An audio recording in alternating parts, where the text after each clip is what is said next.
when Mercedes switched their naming conventions. What am I talking about? Some of you might be watching this and be like, what do you mean by Mercedes naming conventions?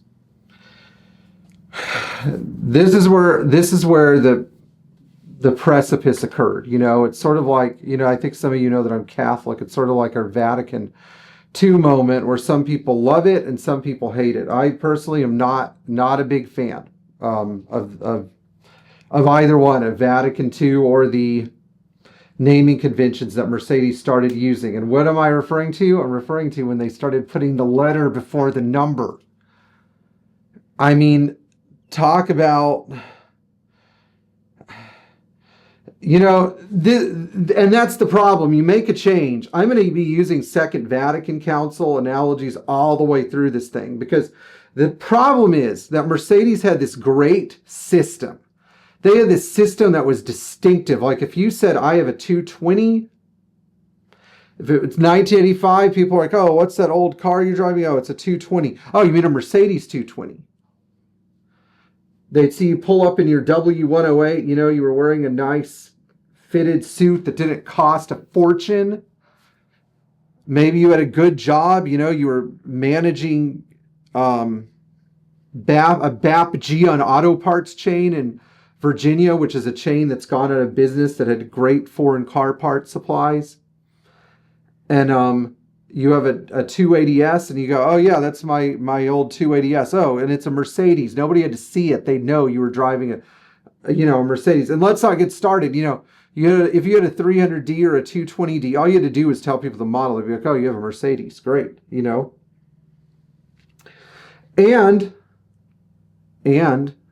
to make things even better, people knew that the bigger the number was, the bigger and better the car was. So if you said, I have a 300 SEL, they go, okay, yeah, you have a 6-cylinder 126. If you had a 560 SEL, no, it wasn't a 300 SEL with a turbo. It was a 560 with a 5.6 liter V8 under the hood. And, you know, then something happened.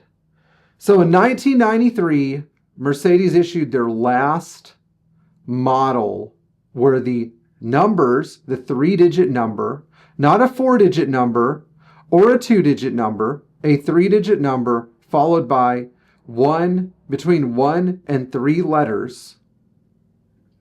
What a magic formula. It tickles your frontal lobe. It's so perfect.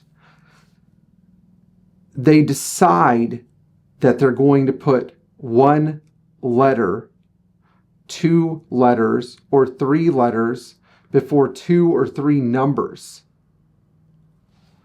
That's not how it works in the order of things. You know, my spectrum brain goes, no, the numbers come before the letters. That's how it is. That's how everything is ordered. Numbers must come before letters. Now, why do I say this? Well, because since Mercedes made that innocent little change where they switched the 500 SL to the SL 500 and the 300E to the E320 and the 400E to the E420, the 600 SEC to the S600 Coupe, and then the CL600. Initially, it sounded very attractive and modern. But as time progressed, and Mercedes started to lose their way by offering more and more models, they got away from having this distinctive model line, which I understand. Like, look, I understand the economics of it. Okay, you have to sell SUVs today to survive. You have to have a small SUV that looks like garbage, like I don't know, what is it, a Ford EcoSport or a Buick Encore? Nobody's going to want an Encore of a Buick Encore, or the Chevrolet equivalent, which is so forgettable, or a Jeep Fiat, a Jeep Renegade. You know, you have to sell some small crappy SUV that no one likes. They just buy it because they're buying a new car. And when they say they like it, what they really mean is their credit is maxed out and this is what they could get with, you know, whatever they had left over. And then you've got a mid-size SUV and a big SUV for people that have managed to squeeze a little bit more drops out of the lemon and can afford a slightly higher monthly payment. But for the most part, Mercedes has descended into alphabet soup. The alphabet soup of naming cars. Now, why do I hate this so much? Why do I despise it so much? A couple of reasons. First, Mercedes was starting to imitate one of their imitators. Who were they imitating, Pierre? Who? Who was it? It was Lexus. The company that copied your engineering and started offering cheap luxury cars while you guys were trying to cheapen your model line by making eco-friendly junk. I'm talking directly to you, Mercedes. Mercedes started making eco-friendly junk and incorporating eco-friendly crap, non-forever engineering into the 129 and the 124 and the 140. You know, let's not get started on the 140. Mercedes will not sell you anything for a 140 today that you know, isn't going to cost you an arm and a leg. And that's even if they have it, you know. But Lexus picked out all the best engineering on the 126 and incorporated it into their cars, figured out how to make the construction costs cheaper because it was cheaper to build cars in Japan than in Germany. Made the cars last a little bit longer because the Lexus is not a forever car. You know, there's some Toyotas that might be like a Land Cruiser or a Land Cruiser variant, but not a Lexus. And guess what? Mercedes is like, oh, people are buying these Lexuses. Maybe it's the numbers before the letters. I mean, it's the letters before the numbers that are making people buy these cars. Maybe that's it. Instead of like, you know, doubling down on Mercedes engineering standards, making a diesel engine that was not fussy with electronics, figuring out a way to beat diesel emissions in the United States, figuring out a way to maintain the serviceability of their cars, keeping their designs fresh while making sure that every part of the design was devoid of molded plastic and other annoying DOT regulated things, which I guess there isn't that much of a way to get out of. They sort of jumped on the Lexus bandwagon. There's another reason for this. So I look at that letters before numbers versus numbers before letters as the dividing line. What does that mean? The line of enshittification. It's like a brown line. You were to take the Mercedes model timeline, because that's when they gave up. After that line, a couple cars made it over the line. The E300 diesel, the E320, 120, you know, all the 124 cars barely got over the line. When the line was drawn, production of the 201 stopped. The G-Wagon made it over the line for a little bit. But there was a lot of bad engineering in those cars too. A lot of it. What am I talking about? I'm talking about biodegradable wiring harnesses, bad head gaskets on the 6-cylinder cars, bad wiring harnesses on 6-cylinder and V8 cars, including the diesel. Little brittle plastic clip-on fuel lines in the diesels that leak.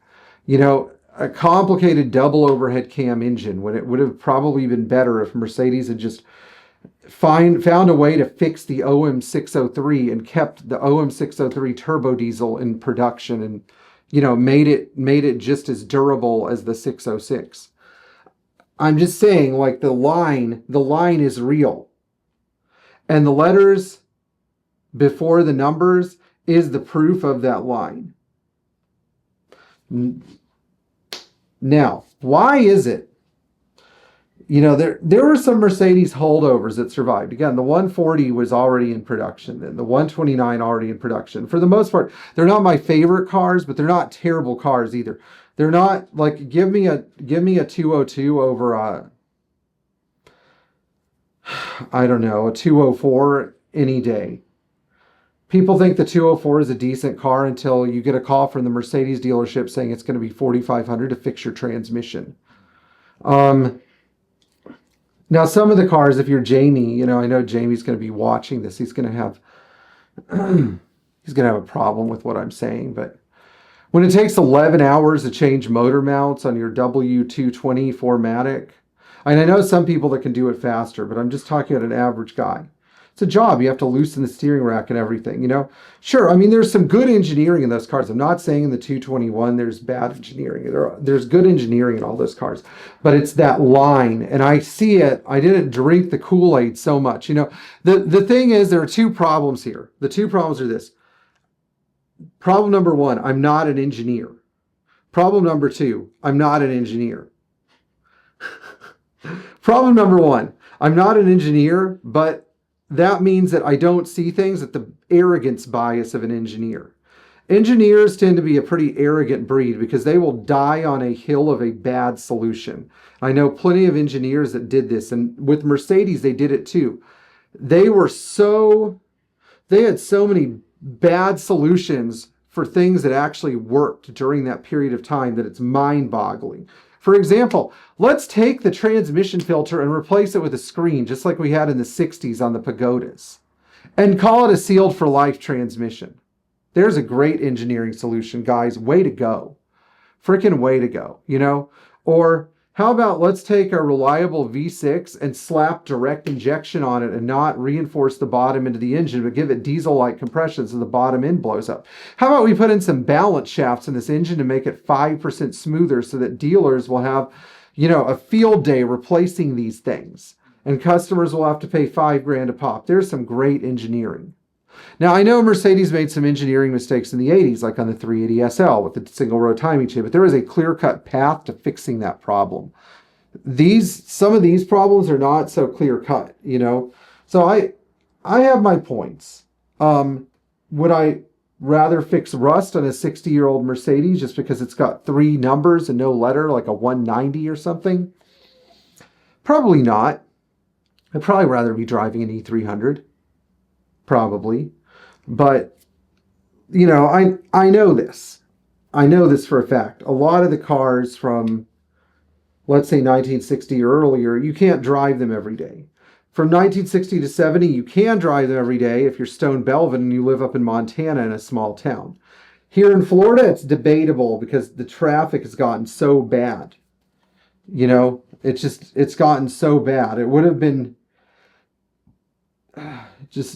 I miss being able to drive, cars from the 60s without having to check my rearview mirror all the time. But the engineering was more sound on that product, and I think that when they switched from letters before numbers, it's very confusing.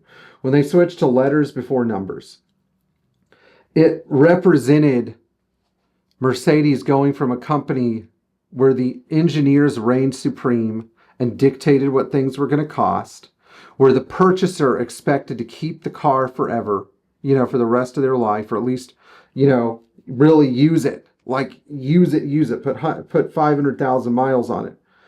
And where the end consumer was purchasing the car because they believed in the product, to a company where the accountants dictated to the engineers what was going to be necessary to keep things going, where the end user kept the car for 5 to 10 years, which was already a trend. That wasn't like it was like somebody turned a switch on. No, things have been going that direction for a while.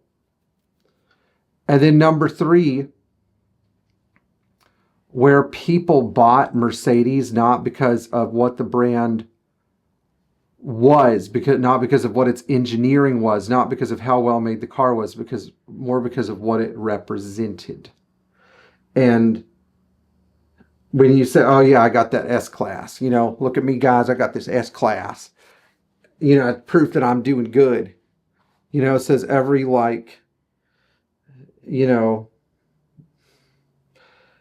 30-year-old, balding white dude who managed to pull enough money together to get that W220 S-Class off of the buy here, pay here lot until he gets his first bill. You might have to cash in your gold tooth, brother. But what I'm saying is that in the 1980s, you didn't catch a guy driving a 240D who was like struggling to pay the rent in his one-room apartment and needed to feel that. You know what I'm saying? I feel like having a Mercedes from the numbers before letters era represents a different type of prestige. It means you're cerebral. It means that you're analytical. It means that you appreciate good things, good engineering. It means that a quick solution isn't the best solution.